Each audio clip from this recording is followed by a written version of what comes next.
নেতা দুর্গা পূজা এলো বাংলাদেশে, কত নেতায় যে ইমান হারাইছে।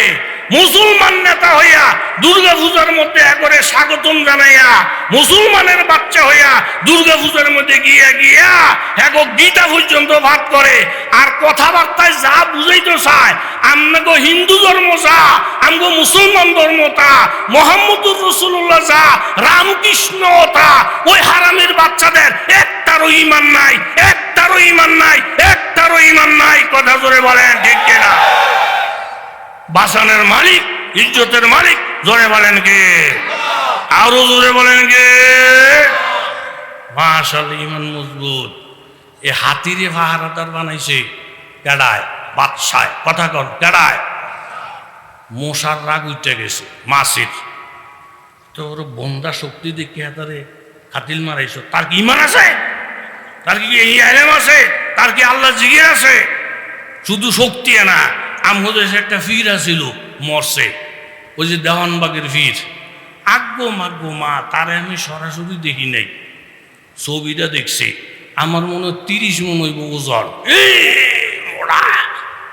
এলেম কালামের গোষ্ঠীও নাই। কথা জোরে বলেন ঠিক কি না? এখন বাদশায় পাহারাদার বানাইছে কারে? ইমান আসেনি? আমল আসেনি? এই ইমান আমল ছাড়া বেঈমানের যদি কেউ পাহারাদার বানায়, এই বেঈমানে তো করে রক্ষা করতে পারতো না। আমগরে রক্ষার মালিক একমাত্র, জোরে বলেন কে? এই বাদশা ঘুমায়, পাহারা দেয় কে? জোরে কন কে? মাসি দেয় গিয়া বাদশার চেহারার মধ্যে বইছে, বইতে না বইতে হাতিয়ে চোতরাতে হুরুত করে যখন দাওয়া দিছে, মাসি উড়ে গেছে। হাতি মনে করছে এই হুজুররা আর আইতো না। কিছু কিছু নাস্তিকেরা মনে করছিল 7টা সত্র যে ফিরাটা দিছে, এই হুজুররা জীবন আর আন্দোলনের নাম লইতো না। ওই যে আয়না ঘরের মধ্যে নিয়ে যে ফিরানটা ফিরাইছে, হুজুররা ইমান ইসলামের নাম লইতো না। মামুনুল হক সাহেব সহ হক্কানি আলেমুল আমাদেরকে 3 বছর 5 বছর এই গত সরকার জেলখানার মধ্যে নিয়ে যে ফিরানটা ফিরাইছে, তারা মনে করছিল হুজুররা আর ইমান ইসলামের নাম লইতো না। কিন্তু কপাল ফোরারা জানে না, মেহেন্দি ফাতারে যত বাঁধবেন অত রং বাড়তে থাকবে, হুমি ওষুধের যত ধাক্কাইবেন অত পাওয়ার বাড়তে থাকবে। ইমান ইসলামের মধ্যে যত প্রতিবন্ধকতার সৃষ্টি করবেন, ইমান ইসলামের শক্তি পাওয়ার আরো বাড়তে থাকবে। কথা জোরে বলেন ঠিক কিনা?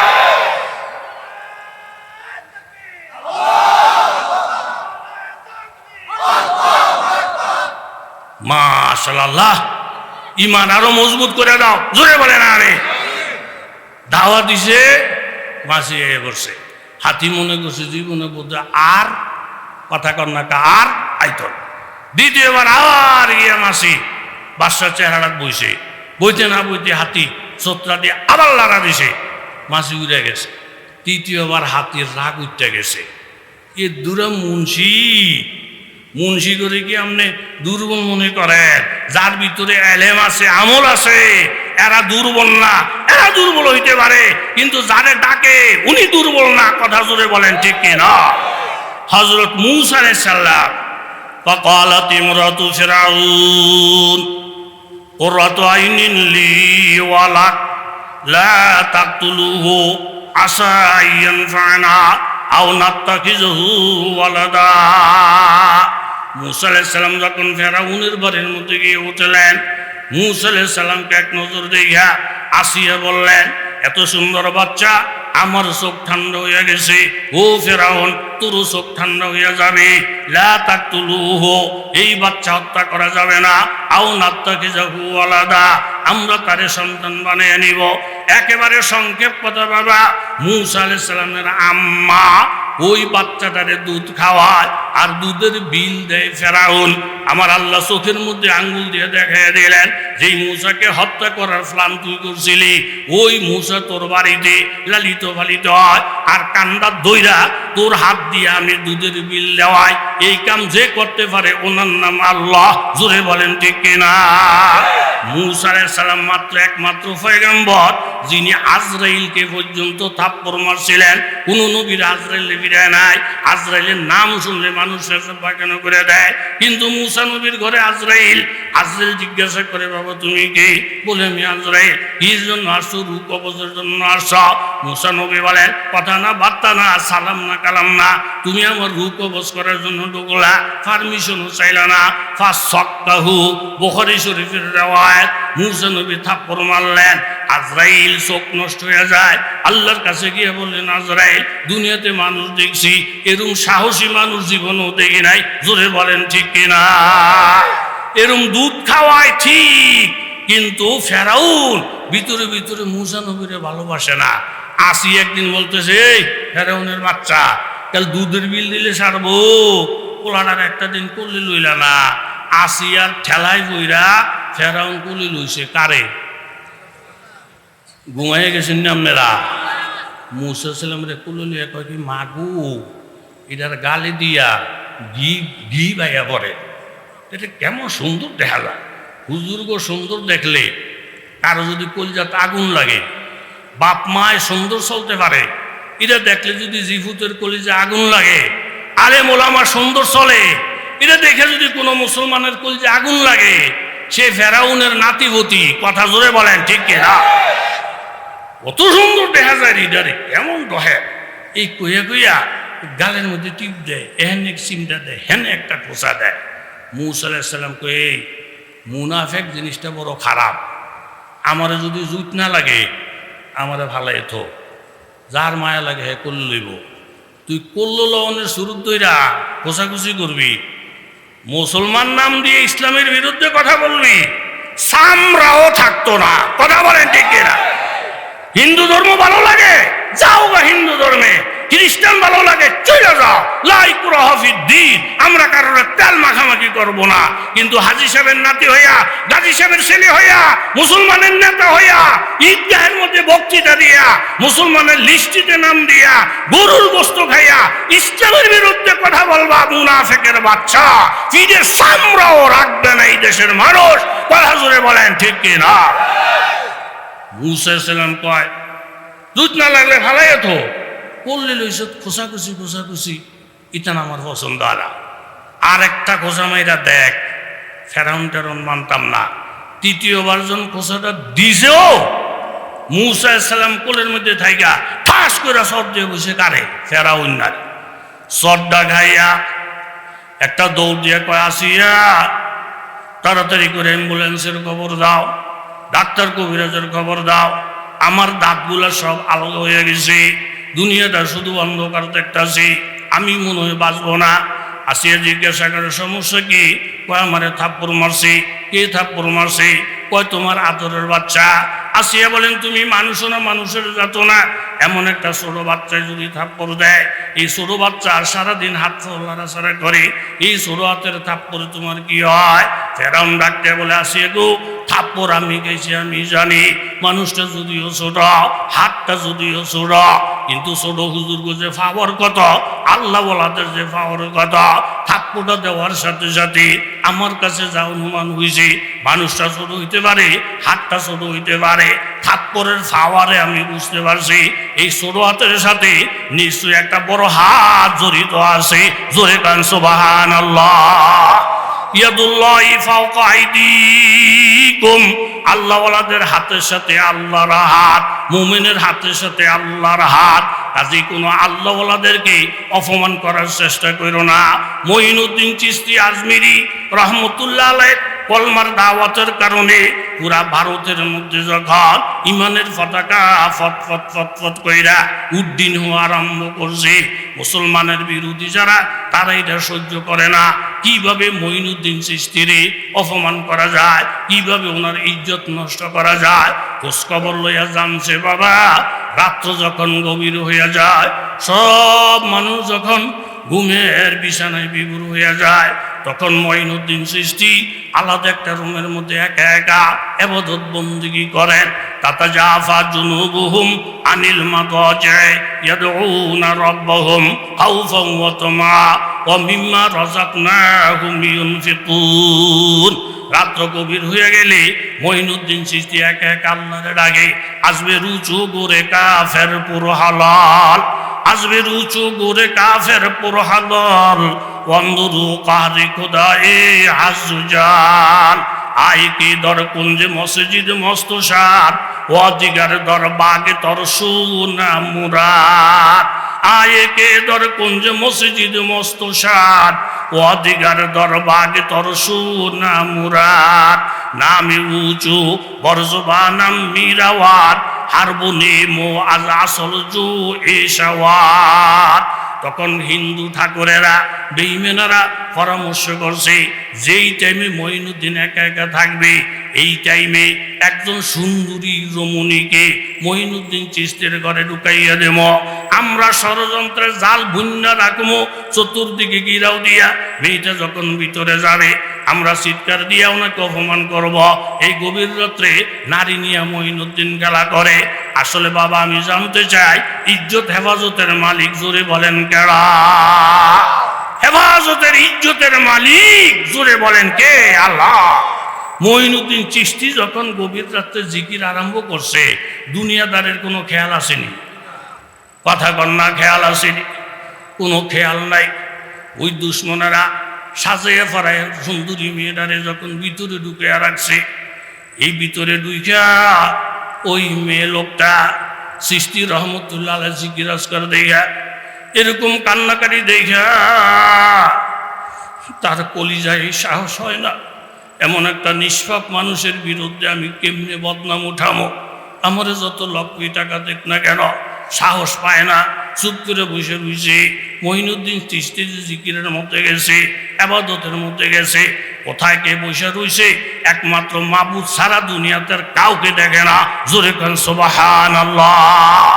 এইভাবে জিকির আজকার শেষ কইরা যখন ওনার মোরাকাবা ছুটছে, তখন ইবাদতের পুরা দম মোরাকাবা শেষ হওয়ার পরে হঠাৎ করে মাথাটা উড়েছেন, উঠে দেখে সুন্দরী একটা মেয়ে দেখা যায়। এই একটা নজর দেখার সাথে সাথে আবার নজরটারে নিচা করে ফেলছেন।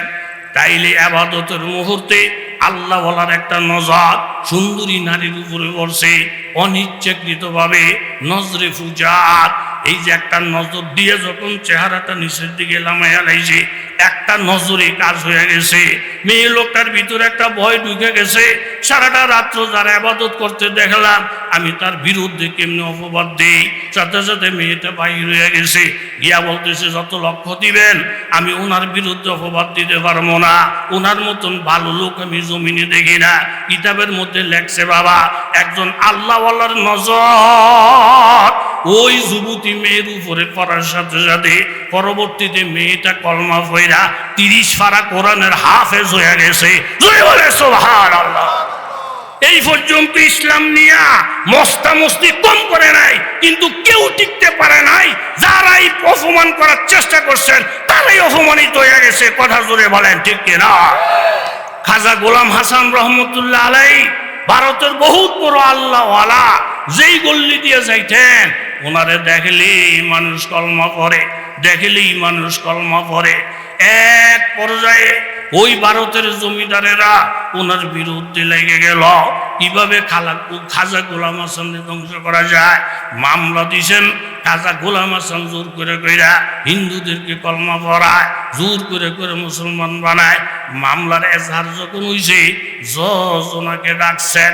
ডাকার পরে বলতেছেন, হুজুর দেখতে দেখা যায় আপনি বুড়া মানুষ, দুইজনের কান্দে ভর করে করে চলেন, আপনি বলে জোর করে কইরা হিন্দুদেরকে মুসলমান বানান। উনি বলেন ইসলাম এমন একটা ধর্ম না কাউকে জোর করে বানান লাগে না, ইসলামের আখলাক দেখে দেখে মানুষ মুসলমান হয়, আমার তো জোর করার কোনো শক্তিও নাই। কিন্তু উকিলরা বলতেছেন স্যার ওনারে জেলের ভিতরে ঢুকিয়ে দেন, জোর করে করে কলমা পড়ায়। হুজুরে বলেন আমি জোর করে কারোর কলমা পড়াই না, আমার দেখে আমার কথা শুই না মানুষ মুসলমান হয়।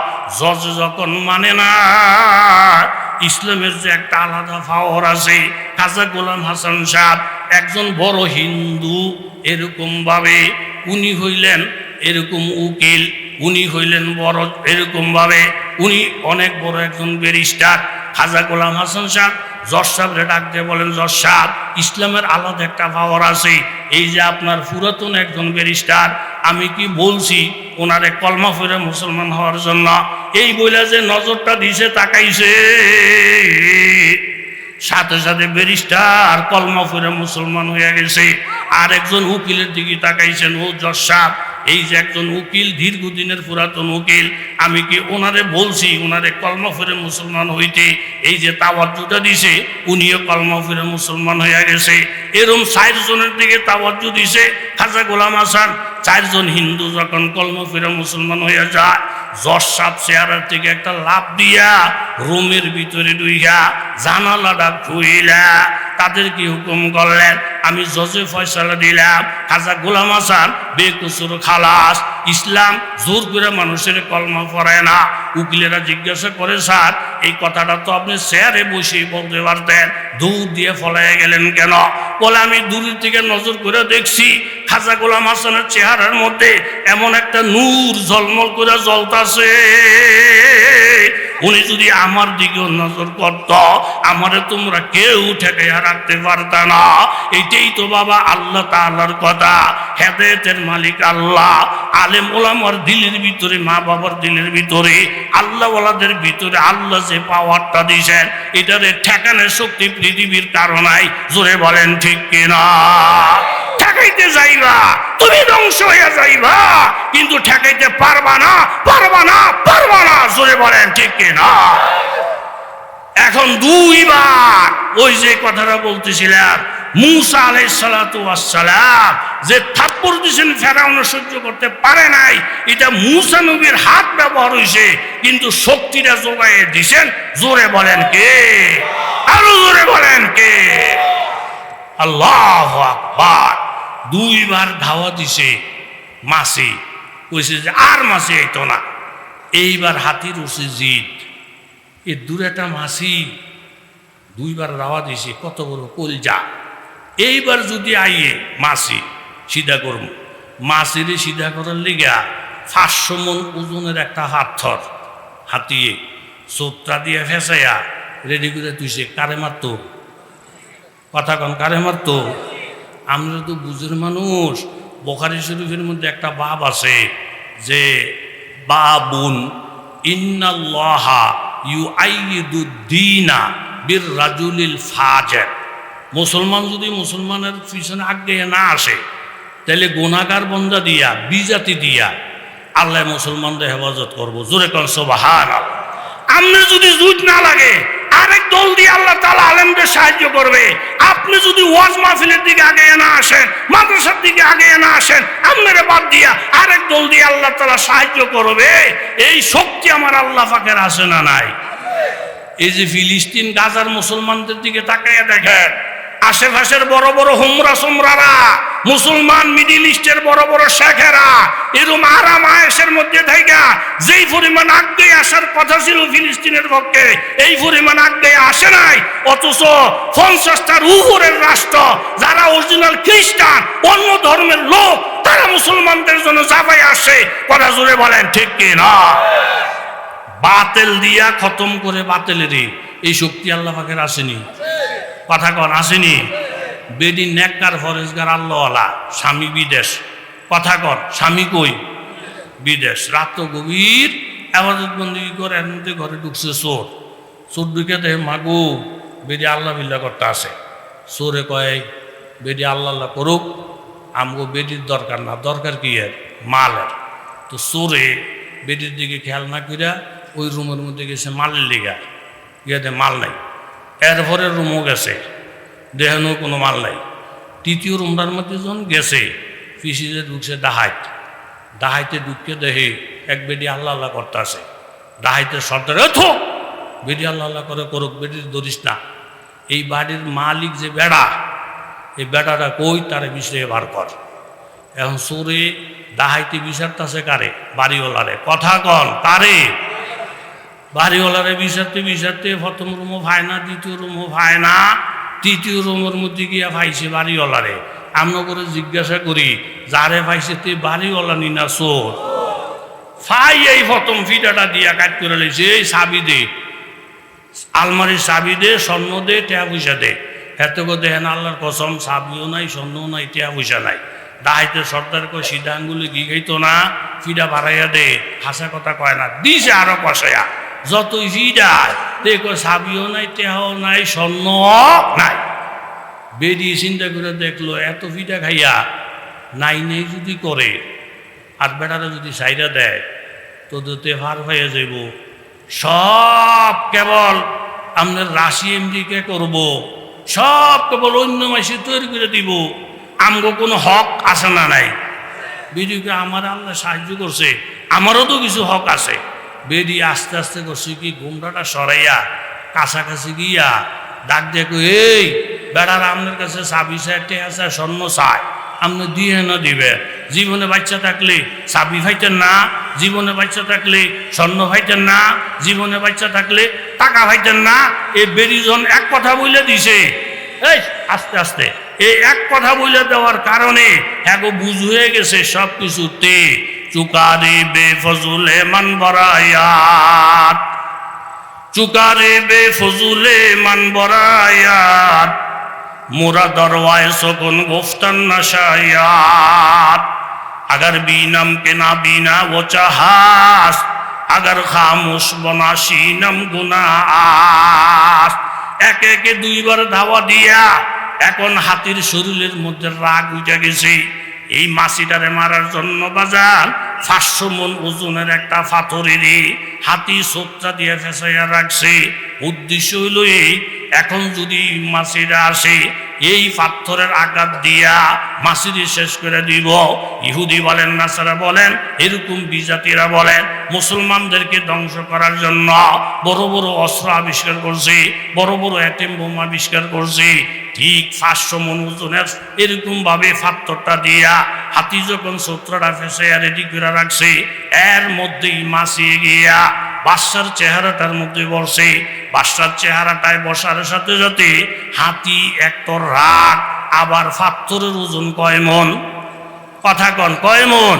এই 500 মন ওজনের পাথরটা ফেসাইয়া বাদশার চেহারার মধ্যে যখন মাছিরে বসে, বডিগার্ড বানাইয়া নিজের বন্ধু বানাইয়া কাছে আনছিল, ওই হাতির পাথরের আঘাতে বাদশার চেহারা মরিচের গুঁড়ার মতন হইয়া ধ্বংস হইয়া গেছে। মাছির কিছুই হয় নাই। তাও সারাংশ হইলেই আলেমুলামা বাদ দিয়া, দিন ধর্ম বাদ দিয়া, নাস্তিক মুরতাদ বেঈমানের সঙ্গ ধইরা যদি তারা কেউ তাদেরকে বন্ধু বানাইতে যায়, ওই বন্ধুরা তাদেরকে বাঁচাইতে পারবে না, বাঁচাইতে পারবে আল্লাহ। বন্ধুদের হাতে তাদের ধ্বংস হবে। আর যদি বাঁচতে চাও বাবা, আল্লাহ ওয়ালাদেরকে বন্ধু বানাও। জোরে বলেন ঠিক কিনা? আল্লাহ ওয়ালাদেরকে বন্ধু বানাইলে সাহাবায়ে কেরাম যেমন নবীর সোহবত পাইয়া ইমানটারে মজবুত করছিলেন বাবা। একজন যুবক সাহাবী বিবাহর উপযুক্ত, আরেকজন যুবতী সাহাবিয়া উনিও বিবাহর উপযুক্ত। যুবক সাহাবিও বড় দিনদার, যুবতী সাহাবিও বড় দিনদার। যুবক আল্লাহর কাছে দোয়া করে, আল্লাহ ওই যে যুবতী সাহাবিয়া তারে আমার বিবি বানাইয়া দাও। যুবতীও আল্লাহর কাছে দোয়া করে, আল্লাহ ওই যে যুবক সাহাবী তারে আমার স্বামী বানাইয়া দাও। তাইলে তারাও প্রেম বুঝে, তারাও ভালোবাসা বুঝে। বর্তমানে প্রেম ভালোবাসার নাম দিয়া যেই বেহায়া বেলল্লাফনা চলছে, শিয়ার কুকুর পর্যন্ত হার মানায়, লজ্জা পায়। জোরে বলেন ঠিক কিনা? দুইজনই আল্লাহর কাছে দোয়া করতেছে, আল্লাহ ওই যুবতীরে আমার বিবি বানাও। যুবতী বলে, হে আল্লাহ ওই যুবকের আমার স্বামী বানাও। একে অপরের জন্য পাগল, বলতেছে আল্লাহর কাছে। আল্লাহর কাছে দুইজনের দোয়া আল্লাহ তাআলা কবুল করে ফেলছেন। আজকে তাদের বিবাহর তারিখ, চতুর্দিকে আনন্দের বন্যা। আজকে তাদের বিবাহর দিন, আত্মীয় স্বজন সব বাড়ির মধ্যে আসছে, ইজাব হইয়া গেছে, কবুল হইয়া গেছে, বিবাহর আগ্রহ শেষ হইয়া গেছে। শুধু এখন বাসর ঘরটা বাকি। বিবাহর ইজাব কবুল যখন শেষ, এই টাইমে একজন লোক আইসা বিবাহ বাড়ির মধ্যে এলান দিলেন, আল জিহাদ ফি সাবিলিল্লাহ। ও বিবাহ বাড়ির লোকেরা শুনে, এরকম ব্যস্ততার কারণে নবী আগে বলতে পারে নাই। আসরের নামাজের পরে জিহাদের কাফেলা রওনা দিবে, হঠাৎ প্ল্যান প্রোগ্রাম হইছে এই বাড়িতে যদি এমন কোন নবীর পাগল থাকা, ইমান ইসলামের পাগল থাকা, আল্লাহ নবী জিহাদের এলান করছেন আসরের নামাজ পড়তে পারো। এই সময়ের মধ্যে দেখা যায় বাজার একজন মেয়ে লোক একটা বাচ্চা কোলের মধ্যে নিয়ে মসজিদের নবীর দরজায় দাঁড়াইয়া দাঁড়াইয়া চোখের পানি মুছে আর বলে, ও নবীর সাহাবীরা, রসুলের সঙ্গে আমার দুইটা কথা বলাইয়া দাও। সাহাবীরা জিজ্ঞাসা করলেন, মাগো আপনি আল্লাহ নবীর সঙ্গে কথা বলবেন বলে ইয়া রাসূলুল্লাহ, একজন মেয়ে লোক বাচ্চা কোলের মধ্যে নিয়ে আপনার সঙ্গে কথা বলতে চায়। নবী বললেন, মা তাড়াহুড়া জিহাদের প্রস্তুতি নিতেছি, তুমি কি কথা বলতে চাও গো মা? এই লোকটা বলেন, ইয়া রাসূলুল্লাহ, আপনি নাকি জিহাদের ময়দানে যাবেন। আমাদের বাড়ির আশপাশ থেকে অনেক যুবক অনেক বুড়া জিহাদের জন্য দৌড়াইতেছে, আমার কলিজাটা ছিঁড়া যায়। আমার ঘরের স্বামী এক জিহাদে শাহাদত বরণ করছেন, বড় ছেলেটা আরেক জিহাদে শাহাদত বরণ করছেন। আজকে যুদ্ধে যাওয়ার মতো আমার ঘরের মধ্যে কেউ নাই, কিন্তু আমি মনটারে বুঝাইতে পারতাছি না। আমার কোলের একটা বাচ্চা আছে, এই বাচ্চাটা নিয়ে আমি নবীর দরবারে আসছি। ইয়া রাসূলুল্লাহ, আমি আজকে একবারে মাহরুম হইয়া যাই, আমার এই বাচ্চাটাকে নবী জিহাদের ময়দানে নিয়ে যাবেন। নবী বলেন, মা গো, এই শিশু বাচ্চা তো জিহাদ বুঝবে না, কিছু করতে পারবে না। এই লোকটা বলেন, নবী গো, আমি জানি আমার বাচ্চার জিহাদের বয়স হয় নাই, আমার বাচ্চাটাকে নবীজি পায়ের কাছে শোয়াইয়া রাখবেন। কোন দুশ্মন যদি আমার নবীরে লক্ষ্য কইরা তীর মারে, পাথর মারে, ওই তীর পাথরের আঘাত নবীর শরীরে লাগলে নবী কষ্ট পাবেন, রক্তকরণ হবেন। এমন বিপদের মুহূর্তে আমার বাচ্চাটাকে সামনে ধরবেন। তীর আমার বাচ্চার শরীরে লাগবে, পাথরের আঘাত আমার বাচ্চার শরীরে লাগবে, আমার বাচ্চার শরীরে ঝাঁঝরা হয়ে যাবে, প্রয়োজনে আমার বাচ্চা শহীদ হয়ে যাবে। আমার বাচ্চার শরীরের বিনিময়ে যদি আমি আমার নবীর অক্ষত দেখতে পাই, আমার কলিজা ঠান্ডা হয়ে যাবে। নবী কান্না দিলেন, মাগো তোমরা আমার ইমান আমলের হক আদায় করছ। আরেকজন মেয়ে লোক আইসা কান্দে, ইয়া রাসূলুল্লাহ, আমার মাথার চুলগুলো অনেক লম্বা লম্বা, আজকের জিহাদে যাওয়ার কেউ নাই, আমি আমার চুলের চুলগুলা কাইটা নবীর দরবারে নিয়ে আসছি। যদি ঘোড়া বান্ধার দরকার হয়, নাস্তার ফোটলা বান্ধার দরকার হয়, আমার চুলগুলো দিয়া এরকম ফোটলার বান্ধার কাজ হবে। এই ছিল বাবা সাহাবে কেরামের হাল। খবরটা শোনার সাথে সাথে এই যুবক বিবির কাছে চলে গেলেন, বিবি গো, আল্লাহ নবী জিহাদের জন্য ডাকছেন, তুমি জানো তোমার জন্য আমি পাগল, এরকম ভাবে তুমি আমার জন্য পাগল, বাসর করবা কি? এই মুহূর্তে তোমার মতামত জানতে চাই। বিবি ডাক দিয়ে বলেন, স্বামী আমার, আল্লাহ নবী জিহাদের জন্য উম্মতের ডাকবে, আর আমি বাসর করে আনন্দ করব, নবীর কাছে মুখ দেখাইতে পারবো না। তুমি জিহাদের জন্য চলে যাও, আমি দোয়া করি আমার সঙ্গে তুমি আমিন আমিন বলো। বললেন, হে আল্লাহ, আমার স্বামীর তলোয়ারের পাওয়ার বাড়াইয়া দাও, জিহাদের মধ্যে আমার স্বামীকে, মুসলমানদেরকে বিজয়ী বানাও, আমার স্বামীকে আমার সামনে ফিরাইয়া দাও। মুক্তাসরে দোয়া কইরা স্বামীর বিদায় দিয়া দিলেন। স্বামী চলে গেলেন, জিহাদের ময়দানে গেলেন। এমন কঠিন ভাবে আক্রমণের পর আক্রমণ চালাইলেন। আল্লাহ তাআলা নবীকে, মুসলমানদেরকে বিজয় দিলেন। নবীর সঙ্গে সাহাবীরা মদিনায় আসলেন। নবী বললেন, ও সাহাবী, বলে যাওজিকা আলাইকা হক্কা, জিহাদ যেমন একটা আমল, তোমার বিবির প্রতিও তোমার হক আছে। বিবির প্রতি লোকমা দেওয়া, বিবির হক আদায় করা, এটো ইমান ইসলামের একটা অংশ। যাও তুমি শ্বশুর বাড়িতে যাও, বিবির খবর লও। নবীর অনুমতি লইয়া স্বামী শ্বশুর বাড়িতে আসলেন। দিন শেষ, এখন রাত্রি, মনের মধ্যে আনন্দ আনন্দ ভাব। যেই বিবি আমার জন্য পাগল, যেই বিবির জন্য আমিও ছিলাম পাগল, আজকে আমাদের একটা বাসর ঘর। দুনিয়াতে ছোট হোক বড় হোক, ধনী হোক দরিদ্র হোক, প্রত্যেকের জন্য বাসর ঘরটা একটা ঐতিহ্যবাহী, একটা স্মরণীয় বিষয়। ঠিক এই সময়ের মধ্যে স্বামী স্ত্রী একসঙ্গে হয়েছেন। বিবি স্বামীরে ডাক দিয়ে বলেন, স্বামী, আপনি যদি মনে কিছু না নেন, আমি যেইভাবে দোয়া করছি আল্লাহ আপনারে সুষ্ঠুভাবে আমার ঘরে পৌঁছাইয়া দিয়েছেন, কোথাও কোনো আঘাতের চিহ্ন নাই। এতটুকু এহসান যেহেতু আল্লাহ করছেন, আপনার সাথে আমার জীবনের আজকে প্রথম রাত্রি, এখন থেকে আমাদের দাম্পত্য জীবন শুরু হবে। আপনি যদি আমার অনুমতি দেন, আমি 2টা রাকাত শুকরিয়ার নামাজ আগে পড়বো। এমন একজন স্বামী পাইছি, জেহাদের থেকে নিরাপদে পাইছি। স্বামী রাখতে বলেন, স্ত্রী গো আমার, তোমার কথা শুনে আমার কলিজা ঠান্ডা হয়ে গেছে, আমিও 2 রাকাত শুকরিয়ার নামাজ পড়বো।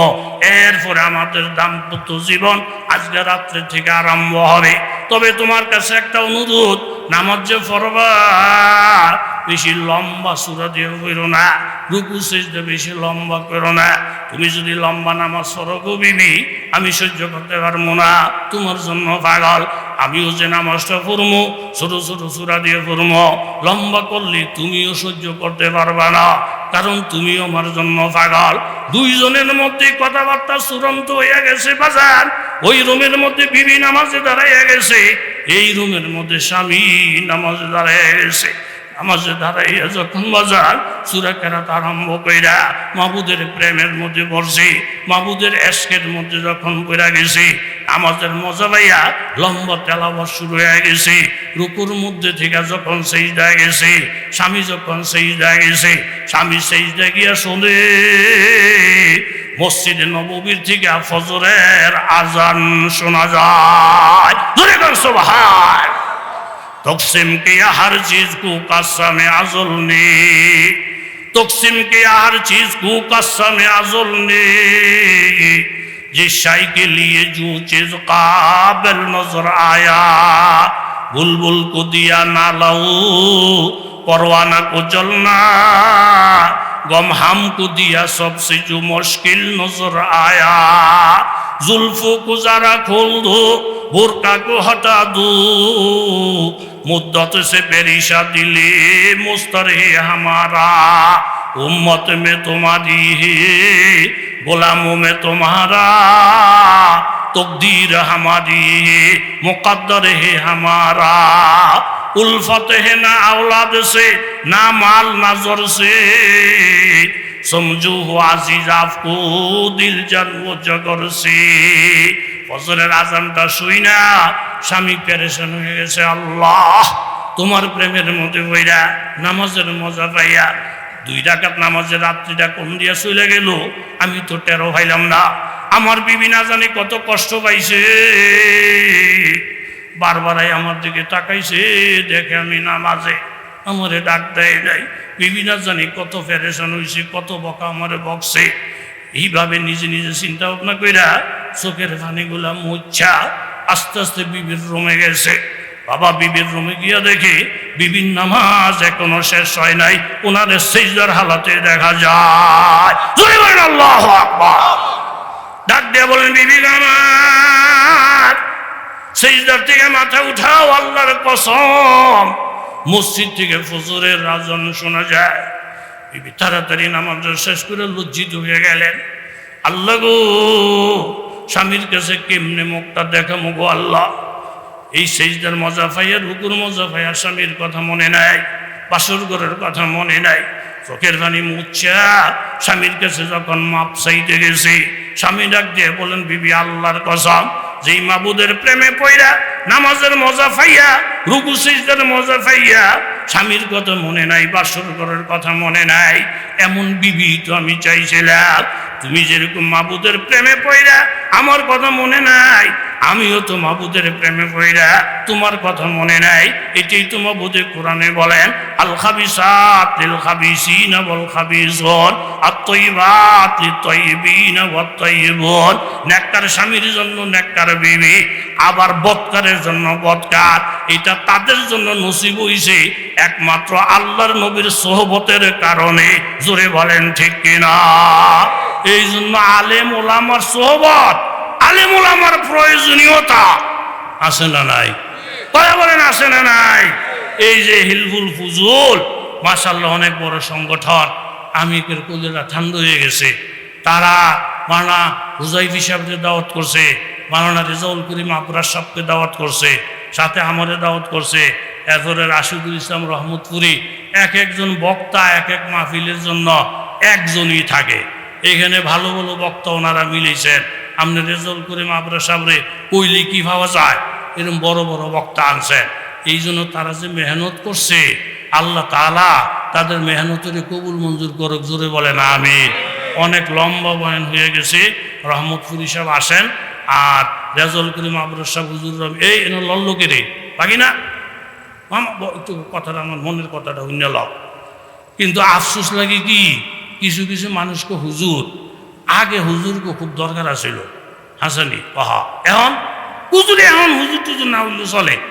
আমরা বাংলার তফসির পড়ি, বাংলার বোখারি শরীফ পড়ি, আমরা ফিরির কাছে মুড়ি দিয়ে গেছি, আমরা তবলিগ জমাতে জায়গা, এখন হুজুর টুজুর না হইলেও চলে।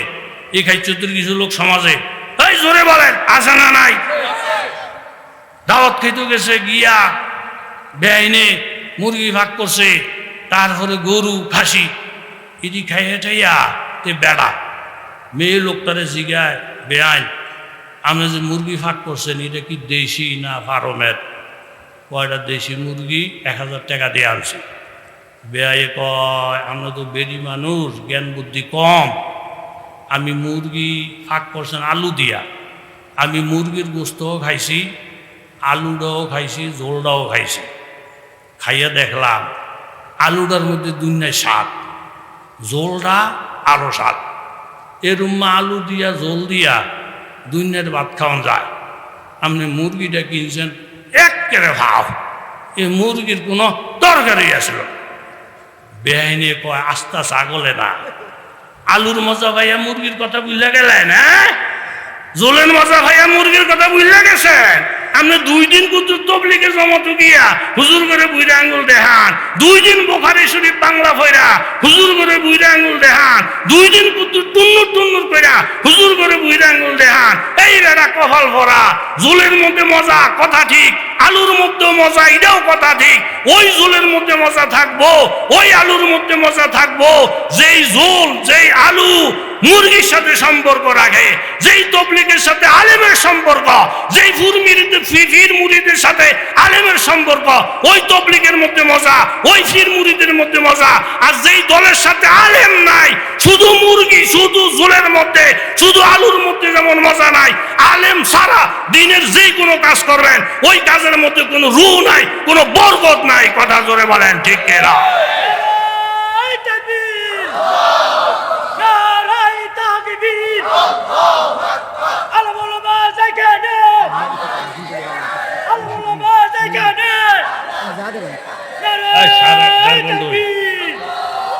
মাশাআল্লাহ অনেক খুশি হয়েছি। আলেমুল আমাকে আসল ধরে রাখার নিয়ত করছেন তো ইনশাআল্লাহ। আল্লাহ এই মজলিসকে কবুল মঞ্জুর করেন। আল্লাহ তাআলা আয়োজক যারা এই যুবক তরুণেরা, আল্লাহ তাআলা এই তরুণদেরকে হিলফুল ফুজুল আমার নবীর সংগঠন এই নামের বরকতে তাদেরকে আল্লাহ তাআলা কবুল মঞ্জুর করুক।